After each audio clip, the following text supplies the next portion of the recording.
نعرف ايه المعايير او المقومات اللي محمد ابو تريكة هينزل يدي فيها صوته لعضو مجلس الشعب هيمثل مصر. قول لنا كده 1 2 3 4 معايير او مقومات. انا اصلا اكون صريح برضه عشان ايه الناس تبقى اجابتي ما تبقاش دبلوماسيه. انا اميل للتيار الاسلامي. التيار الاسلامي سواء بقى اخوان سواء سلفيين سواء ليه؟ بس عشان ابقى ده فهمي للاسلام. الاسلام منهج حياه. يا عم جرب منهج الحياه. ما تجرب، انت هتخسر ايه؟ انا عاوزك تبقى حر، ما تبقى حر. عاوزك يبقى في حق، ما انا هسعى لك للحق. الاسلام احنا بس المشكله اللي عندنا الناس ما عندهاش ثقه في من يطبق الاسلام. هي دي النقطه الحلقه. لما تيجي تحكم على الاسلام كمنهج ما تحكمش من خلال الافراد، احكم من خلال المنهج. ممكن اللي يطبقه صح، وممكن اللي يطبقه باسلوب تاني. والناس برضو خايفه انه يقول لك الشريعه.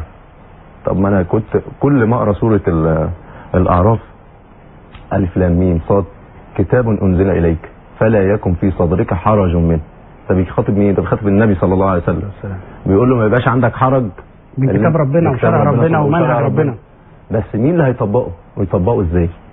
وفي نفس الوقت انت هتيجي تحاسبني على اقامه الحدود، بس الاول وفر لي الحاجات اللي ما تخلينيش وادي هذا ما تخلينيش اسرق مثلا، ما تخلينيش اعمل كذا، ما تخلينيش اعمل كذا.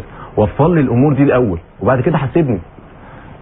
ان ده مهمه الناس اللي هي الملتزمه، الناس المسلمه اللي فاهمه الاسلام صح. الوسطيه تكون وسط. وبعدين اولا واخيرا الاسلام ليس جاء لكبت الشهوات، لضبط الشهوات.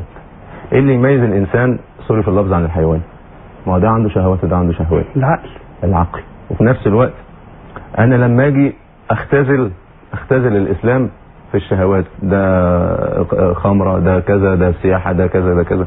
يا جماعه الاسلام دي كل الامور دي امور يعني ممكن الناس تتغاضى عنها والناس تستغنى عنها. انما الاسلام منهج حياه. الحياه ان انت تبقى ملم، الحياه ان انت تبقى انسان. الرحمن علم القرآن خلق الانسان، حط المنهج الاول وبعد كده خلق الانسان. ايه اللي يميز الانسان؟ زي ما بقول لك روح. انا مش عاوز الروح والعقل، انا مش عاوز اللي يغيب العقل ولا يغيب الروح. انا عاوزك تبقى انسان محترم، انسان ذو قيمه، انسان ايجابي في المجتمع. جرب الاسلام. هو الاسلام مش معنى ان انا هقطع بقى ايد وهقطع واعمل. هو الاسلام امتى الاسلام اقام في سيره او تاريخ الاسلام؟ امتى الحدود اقيمت؟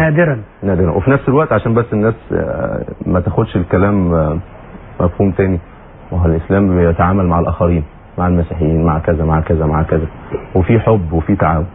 بس الاهم زي ما بقول النقطه دي، الثقه مفقوده فين؟ في الناس اللي بتطبق. وتطبق ازاي؟ ما انت ممكن اطبق الشريعه، بس التطبيق ازاي؟ زي ما بقول اوفر الامور اللي ما تؤديش اللي انا اقيم الحدود. وفي نفس الوقت انا عاوز يبقى الناس تبقى عندها ثقافه الضمير. ما انا ممكن اقول انا حرمت الخمور وحرمت ان انا اتاجر في الخمور، ما ممكن حد يجيب لي خمور ويقعد في ركن من الاركان او في بيته وشه.